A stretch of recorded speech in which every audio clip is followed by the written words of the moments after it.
नमस्कार, जय हिंद। स्वागत है आपका स्टडी लवर्स फैमिली में। आप सभी लोगों को हैप्पी न्यू ईयर। और हैप्पी न्यू ईयर के साथ में ये आपके लिए एक खास वीडियो, खासकर जो पॉलिटिकल साइंस के अभ्यर्थी हैं, उत्तराखंड लेक्चरर की तैयारी कर रहे हैं, तो आज हम करंट अफेयर्स का एक टॉपिक डिस्कस करने वाले हैं। इसमें संवैधानिक और प्रशासनिक घटनाक्रम हम देखने वाले हैं।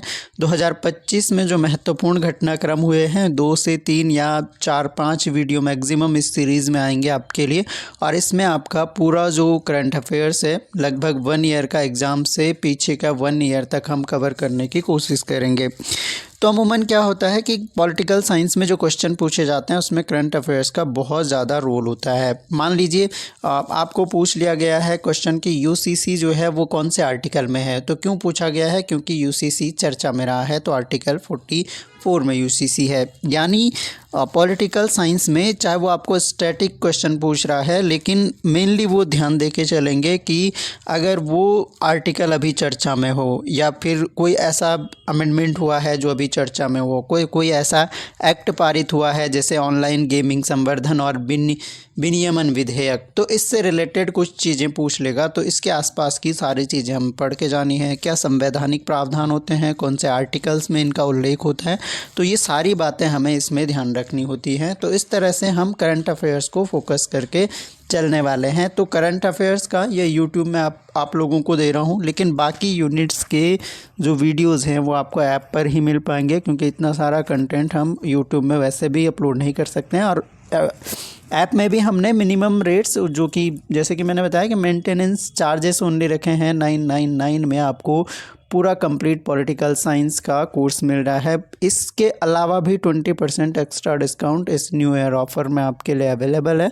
तो जाइए, अवेल कीजिए और अपनी तैयारी को एक बेहतर दिशा दे सकते हैं। आप study lovers family app download कर लीजिएगा प्ले स्टोर से, लिंक इसका डिस्क्रिप्शन में भी दे दूंगा। तो सबसे पहली जो न्यूज़ है, ऑनलाइन गेमिंग संवर्धन और विनियमन विधेयक 2025 जो है। साथ में हम उत्तराखंड के भी मेनली प्रशासनिक संवैधानिक घटनाक्रम कवर करते हुए चलेंगे हर पार्ट में। तो सबसे पहले तो ये तो सेंटर का है कि ऑनलाइन गेमिंग संवर्धन और विनियमन विधेयक 2025 पारित किया है। खासकर जो आप देख ही रहे होंगे, जो आपका ड्रीम 11 वगैरह ऐप थे, इस तरह के ऐप पूरी तरह से बंद हो गए हैं। ये गेमिंग, इसमें अब जो है सट्टेबाजी नहीं होती है। तो ये इसी विधेयक का प्रभाव है। ये जो विधेयक 2025 में पारित हुआ, ऑनलाइन गेमिंग और संवर्धन और विनियमन विधेयक, तो बहुत इंपॉर्टेंट है ये, क्योंकि ये ड्रीम 11 वगैरह बड़ा वर्चस्व था इनका, तो इनको एकदम से समाप्त हो जाना, ये बहुत इंपॉर्टेंट एक न्यूज़ हो जाती है। और यहाँ से आपके क्वेश्चन बन सकते हैं। तो 31 अगस्त 2025 को ये पारित हुआ है संसद में, ऑनलाइन गेमिंग संवर्धन और विनियमन विधेयक 2025 के नाम से। इसके कुछ महत्वपूर्ण प्रभावों को हम देखते हैं। बाकी क्यों पारित किया गया है, सभी जानते हैं कि ऑनलाइन जो मनी गेम्स हैं, जिनमें आपके सट्टेबाजी होती है, उनसे बचने का एक प्रयास है। और इसके प्रयोज्यता देखें, अगर इसके विधेयक के क्या क्या प्रमुख प्रावधान है, तो इसमें जो अपना ये विधेयक है, इसमें जो प्रायोज्यता रखी गई है, इसमें क्या है कि ये कानून जो है, पहली बात तो पूरे भारत में लागू होगा, ये पूरे इंडिया में लागू होगा, ये सभी जानते हैं। ई स्पोर्ट्स का प्रचार और मान्यता, जो ई स्पोर्ट्स है, यानी जो इलेक्ट्रॉनिक स्पोर्ट्स है आपका, उसको प्रचार किया जाएगा। प्रतिस्पर्धी खेल के रूप में उसे मान्यता दी गई है, ई स्पोर्ट्स को दी गई है, न कि आपका ऑनलाइन मनी गेम्स को दी गई है। तो इस तरह से युवा जो कार्यक्रम और खेल मंत्रालय है, वो टूर्नामेंटों के लिए दिशा निर्देश भी तय करेगा। तो ई जो सामाजिक और शैक्षिक खेलों को बढ़ावा करने की बात की गई है कि केंद्र सरकार क्या करेगी, एक सुरक्षित और सामाजिक खेलों को मान्यता देगी, और जिनमें इस तरह के रिस्क नहीं होंगे, खासकर ऑनलाइन मनी गेम्स। इसके अलावा ऑनलाइन जो मनी गेम्स हैं, इन पर प्रतिबंध कर दिया गया है। एक आईटी एक्ट, सूचना प्रौद्योगिकी जो एक्ट है, अधिनियम 2000 का, इसका ईयर ज़रूर ध्यान रखें। इसके तहत गैर कानूनी प्लेटफॉर्मों की पहुंच अवरुद्ध होगी, तो इन तक पहुंच इनको एक तरह से बैन कर दिया गया है, ये ध्यान रख सकते हैं। ऑनलाइन गेमिंग प्राधिकरण, राष्ट्रीय नियामक प्राधिकरण एक स्थापित किया जाएगा, जो गेम्स का वर्गीकरण, पंजीकरण और शिकायतों का समाधान करेगा। इसके अलावा कुछ इंपॉर्टेंट फैक्ट जो इसके लिए दंड रखा गया है, मनी गेम्स की अगर कोई पेशकश या सुविधा देता है तो 3 वर्षों तक की जेल हो सकती है और 1 करोड़ रुपए तक का जुर्माना लग सकता है। अगर कोई विज्ञापन करता है, एडवर्टाइज करता है, प्रचार करता है इसका, तो 2 वर्षों तक की जेल और 50 लाख तक का जुर्माना हो सकता है। अगर कोई वित्तीय लेन देन में पकड़ा जाता है ऑनलाइन गेमिंग से रिलेटेड तो 3 वर्षों तक की जेल या 1 करोड़ का जुर्माना हो सकता है। और बार बार अगर कोई ऐसा अपराध करता है तो 5 वर्षों तक की जेल और 2 करोड़ तक का जुर्माना हो सकता है। ये थोड़ा सा ध्यान रखने हैं क्योंकि बहुत छोटे फैक्ट अब पूछ लिए जाते हैं एग्जाम में। अपराध जो है वो संज्ञेय माना गया है और गैर जमानती होंगे, जमानत नहीं हो पाएगी अगर इस तरह के अपराधों में कोई पकड़ा जाता है। तो ये विधेयक बहुत इंपॉर्टेंट है, 2025 का ये विधेयक ऑनलाइन गेमिंग एंड संवर्धन विनियमन विधेयक। तो एक तो ये विधेयक ध्यान रखना है। एक इम्पॉर्टेंट हमने न्यूज़ डिस्कस करी यहाँ पर। दूसरा, केरल जो है वो भारत का पहला डिजिटल साक्षर राज्य बनाया गया। देखो, पहला साक्षर राज्य भी केरल है, हम जानते हैं। सबसे अच्छी साक्षरता रेट भी हमारी केरला में है, लेकिन पहला डिजिटली रूप से भी साक्षर राज्य अगर पूछा जाए तो केरल बना है। 21 अगस्त 2025 की ये न्यूज़ है। डिजी केरलम एक परियोजना वहाँ पर है। पूछा जाएगा डिजी केरलम परियोजना का संबंध किससे है, तो ये डिजिटल राज्य, डिजिटल साक्षरता से संबंधित है और केरल राज्य की परियोजना है। इसमें जो डिजी केरलम परियोजना है, इसके तहत जो वरिष्ठ नागरिक हैं या जो गृहिणियां हैं उनको डिजिटल रूप से वंचित समूहों को लक्षित किया गया है। ये ध्यान रखना है। के स्मार्ट करके एक पहल है जिसको Kerala solution for managing administrative reformation and transformation, तो ये के स्मार्ट को थोड़ा सा ध्यान रखना फुल फॉर्म इसका। इस प्लेटफॉर्म का उपयोग करके ऑनलाइन सेवा पहुंच उपलब्ध कराई गई जिससे समावेशन तथा सुशासन को बढ़ावा मिला। तो डिजिटली रूप से पहला साक्षर राज्य जो है वो अपना केरल हो गया। और भारत में अगर डिजिटल साक्षरता की बात की जाए तो केंद्रीय श्रमिक शिक्षा बोर्ड के अकॉर्डिंग भारत में केवल 38% डिजिटल रूप से साक्षर हैं, जिसमें शहरी क्षेत्रों में 61% और 25% ग्रामीण क्षेत्रों में। तो थोड़ा सा ध्यान रख सकते हैं। 2 डिजिटल साक्षरता योजनाएँ जो चलाई गई हैं, हाँ, और योजनाएँ भी बहुत पूछी जाती हैं एग्जाम में। एक तो NDLM यानी राष्ट्रीय डिजिटल साक्षरता मिशन और डिजिटल साक्षरता अभियान, दिशा करके इस योजना का नाम है। तो पूछा जाएगा ये योजनाएं किससे संबंधित हैं, तो डिजिटल साक्षरता से संबंधित है। इनका सामूहिक लक्ष्य है 52.50 लाख अभ्यर्थियों को प्रत्येक पात्र परिवार से एक व्यक्ति को प्रशिक्षित करना इन दोनों योजनाओं का उद्देश्य था। इन दोनों योजनाओं के तहत 53.67 लाख लाभार्थियों को प्रशिक्षित किया गया, जिनमें से 42% ग्रामीण भारत से थे। 42% जो थे वो ग्रामीण से थे और वर्तमान में दोनों योजनाएं बंद हो चुकी हैं। ये भी ध्यान रखने वाली बात है। अब जो साक्षरता, डिजिटल साक्षरता अभियान है, PMG दिशा करके, इसका प्रधानमंत्री ग्रामीण डिजिटल साक्षरता अभियान, इसको ज़रूर ध्यान रखना है।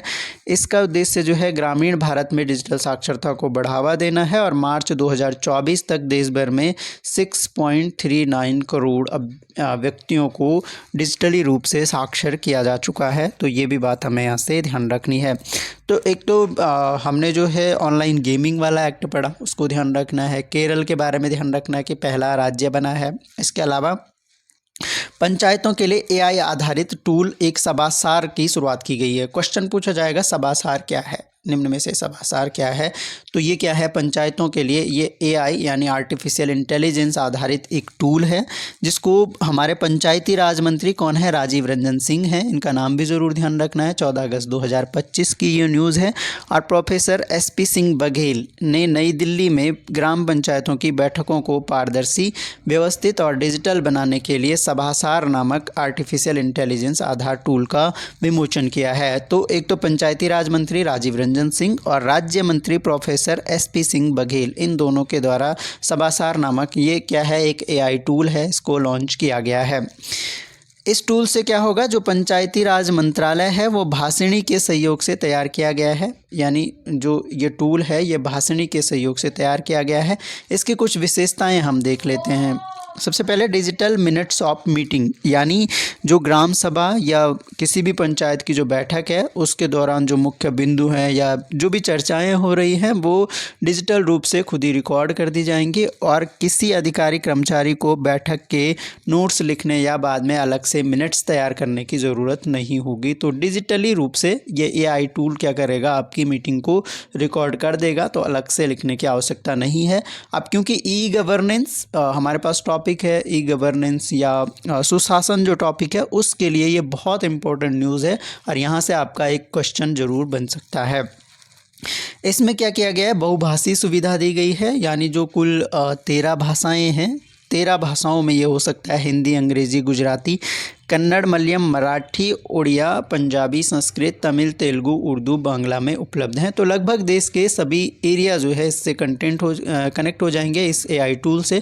जैसे साउथ की जो जहाँ पर गुजराती, कन्नड़ ये ऐसे राज्य हैं जहाँ पर या तो अंग्रेज़ी आती है या फिर, तो इस तरह से ये काफ़ी इम्पोर्टेंट हो जाता है। दूसरी इसमें क्या बात की गई है कि पारदर्शिता और जवाबदेही, यानी सभी जो सिंपल सी बात हो गई कि सारे मुद्दे अगर रिकॉर्ड हो रहे हैं एआई प्रोसेस में वो दर्ज होंगे तो कोई गलती की संभावना नहीं होंगी, यानी मानवीय गलतियां नहीं होने की संभावना है और इससे क्या होगी, पारदर्शिता आएगी और जवाबदेही, अकाउंटेबिलिटी भी रहेगी। अगर आप को पता है आपके कार्य सारे रिकॉर्ड हो रहे हैं तो आप बहुत ध्यान से उन कार्यों को भी करेंगे। सभी बैठकों का रिकॉर्डिंग और फॉलोअप, सभी जो भी बैठकें होंगी उनका रिकॉर्डिंग होगी, पिछली बैठकों के बिंदु उसमें आ जाएंगे, क्या क्या कार्रवाई हुई, क्या क्या होना चाहिए, क्या नहीं होना चाहिए, तो आप पुराने रिकॉर्ड्स भी देख सकते हैं। स्टाफ की कमी की समस्या का भी हल हो जाएगा, यानी अलग से रिकॉर्ड करने के लिए या लिखने के लिए, तो इस गैप को भी भर दिया जाएगा, स्टाफ की कमी की सॉल्व हो जाएगी। तो 3 हमने इंपॉर्टेंट न्यूज़ हमने यहाँ पे डिस्कस करी। चलिए उत्तराखंड से रिलेटेड कुछ 1-2 न्यूज़ हम यहाँ पे डिस्कस कर लेते हैं और उसके बाद वाइंड अप करेंगे। उत्तराखंड अल्पसंख्यक शैक्षिक संस्थान विधेयक 2025 अगेन वेरी वेरी इंपॉर्टेंट है। उत्तराखंड अल्पसंख्यक शैक्षिक संस्थान विधेयक 2025, इसमें क्या है कि उत्तराखंड मंत्रिमंडल ने ये विधेयक पारित किया है 2025 में और इसके जो प्रमुख प्रावधान हैं ये अल्पसंख्यक शैक्षिक संस्थानों के लिए हैं, खासकर जहाँ पर जो है उनकी धर्म के अकॉर्डिंग शिक्षा दी जाती है, तो उसको बंद करने का एक प्रयास है। और इसमें केवल अल्पसंख्यक नहीं, मुस्लिम शैक्षिक संस्थान नहीं, बल्कि अब इसमें सिख, जैन, ईसाई, बौद्ध और पारसी समुदायों को भी शामिल किया गया है। तो ये इंपॉर्टेंट है, क्वेश्चन यहाँ से स्टेटमेंट बेस बन सकता है कि ये केवल मुस्लिम के लिए है या सिख, जैन, ईसाई, बौद्ध या पारसी के लिए भी है। विधेयक लागू होने के बाद उत्तराखंड जो मदरसा बोर्ड अधिनियम 2016 है इसको एक तरह से बदल दिया जाएगा और एक उत्तराखंड अशासकीय अरबी और फारसी मदरसा मान्यता नियम, ये दोनों नियमों को 1 जुलाई 2026 से समाप्त कर दिया जाएगा। तो मदरसा शिक्षा बोर्ड अधिनियम 2016, सिंपल सा अगर क्वेश्चन बन गया कि मदरसा शिक्षा बोर्ड अधिनियम कब समाप्त हो जाएगा, तो 1 जुलाई 2026 से ये समाप्त हो जाएंगे दोनों ही, अशासकीय अरबी और फारसी मदरसा अधिनियम भी। अल्पसंख्यक शैक्षिक संस्थानों में गुरुमुखी लिपि है और पाली भाषाएं, इनको अध्ययन को मान्यता दी जाएगी और अल्पसंख्यक दर्जा जो है उत्तराखंड राज्य के अल्पसंख्यक शिक्षा प्राधिकरण द्वारा प्रदान किया जाएगा। इसमें क्या 2 बातों का मेनली जो सुनिश्चित करेगा ये संस्थान कि उत्तराखंड विद्यालयी शिक्षा बोर्ड के मानकों का पालन करे। जो भी संस्थान होगा वो अब क्या उत्तराखंड बोर्ड के नियमों का पालन करेगा और विद्यार्थियों का उसमें निष्पक्ष मूल्यांकन हो, तो ये भी एक इम्पोर्टेंट बात है। और एक उत्तराखंड अल्पसंख्यक शैक्षणिक प्राधिकरण का गठन किया गया है जो 2016 में स्थित मदरसा बोर्ड का स्थान लेगा। तो मदरसा बोर्ड को प्रतिस्थापित कर दिया जाएगा उत्तराखंड अल्पसंख्यक शैक्षणिक प्राधिकरण से। और ये जो प्राधिकरण होगा ये 12 सदस्यीय प्राधिकरण होगा। इसका अध्यक्ष जो है वो अल्पसंख्यक समुदाय से होगा, लेकिन उसे न्यूनतम 15 वर्षों का अनुभव होना आवश्यक रहेगा।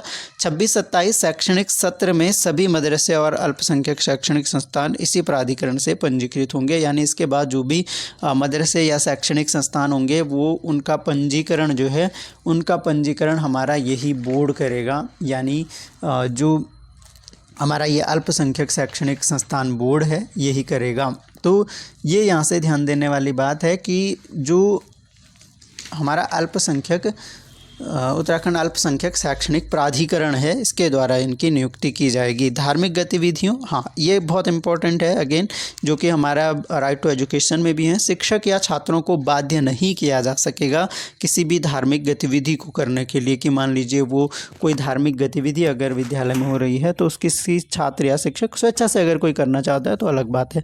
सरकार ने अब तक 50 से अधिक मदरसे बंद किए हैं और 1 जुलाई 2026 तक पंजीकरण की अंतिम तिथि तय की गई है। वर्तमान में 452 मदरसे पंजीकृत हैं, तो ये ध्यान देने वाली बातें हैं। अब एक जो अपराध पीड़ित सहायता है, खासकर यौन शोषण से रिलेटेड जो अपराध की व्यवस्थाएं थी उत्तराखंड में, उनको थोड़ा सा संशोधन उनमें किया गया है। तो वर्ष 2013 से जो संचालित अपराध से पीड़ित सहायता या क्षतिपूर्ति योजना है, इसको 2025 में संशोधित कर दिया गया है। अब जो पॉक्सो अधिनियम है, सभी जानते हैं कि बाल यौन शोषण के लिए पॉक्सो अधिनियम है, जो पॉक्सो एक्ट है हमारा, prevention of child offensive POCSO, prevention of childrens sexual offence से इनको प्रिवेंट करने के लिए यह एक्ट है। और 2012 के अंतर्गत पीड़ित बच्चों को समयबद्ध और प्रभावी आर्थिक सहायता प्रदान की जाती है और इसमें थोड़ा सा संशोधन किया गया है कि जो अपराध की प्रकृति के आधार पर आर्थिक सहायता की राशि जो है वो बदल दी गई है। देखिए, जैसे अगर प्रवेशन लैंगिक हमला है, यानी लैंगिक हमले की कोशिश की गई है, तो वो धारा 4 के अंडर आता है और 1 लाख से लेकर 7 लाख तक का जुर्माना इसमें हो सकता है। जुर्माना नहीं, उसके आर्थिक सहायता दी जाएगी। लेकिन अगर गंभीर प्रवेशन लैंगिक हमला है तो 1 लाख से लेकर तब भी इसका 7 लाख तक है और ये धारा 6 के अंडर आएगा। लेकिन अगर लैंगिक हमला जो है लैंगिक हमला है वो धारा 7 के अंदर आएगा और 2.5 लाख से लेकर 2.5 लाख नहीं था ये, 50,000 से लेकर और 1 लाख तक इसमें आर्थिक सहायता दी जाएगी। गंभीर लैंगिक हमला अगर है तो इसमें भी 50,000 से लेकर इसमें 2 लाख तक का 50,000 है ये, सॉरी ये मिस टाइप हो गया है, इसको PDF जब दूंगा तो करेक्शन करके दे दिया जाएगा। और लैंगिक उत्पीड़न की अगर बात की जाए तो ये 20,000 से लेकर और 1 लाख तक अगर लैंगिक उत्पीड़न का मामला है धारा 11 के अंडर आएगा। और अगर अश्लील प्रयोजन के लिए बालकों का उपयोग किया जाता है तो धारा 14 के अंडर आएगा और 50,000 से लेकर 1 लाख तक का इसमें आर्थिक सहायता दी जाएगी। तो ये आर्थिक सहायता से रिलेटेड थोड़े से चेंजेस हुए हैं, ये थोड़ी सी बातें हमें ध्यान रखनी है। अगला जो इम्पोर्टेंट एक विधेयक उत्तराखंड गवर्नमेंट ने पारित किया है वो है उत्तराखंड धार्मिक स्वतंत्रता संशोधन विधेयक 2025। तो उत्तराखंड मंत्रिमंडल ने इस विधेयक 2025 को मान्यता दी है, ये ध्यान देने वाली बात है। और इसके तहत यानी बलपूर्वक धोखाधड़ी या फिर ज़बरदस्ती अगर किसी व्यक्ति का धर्म परिवर्तन कराने की कोशिश की जाती है तो उस स्थिति में क्या होगा, उस स्थिति में जो है उसके लिए सख्त प्रावधान कर दिए गए।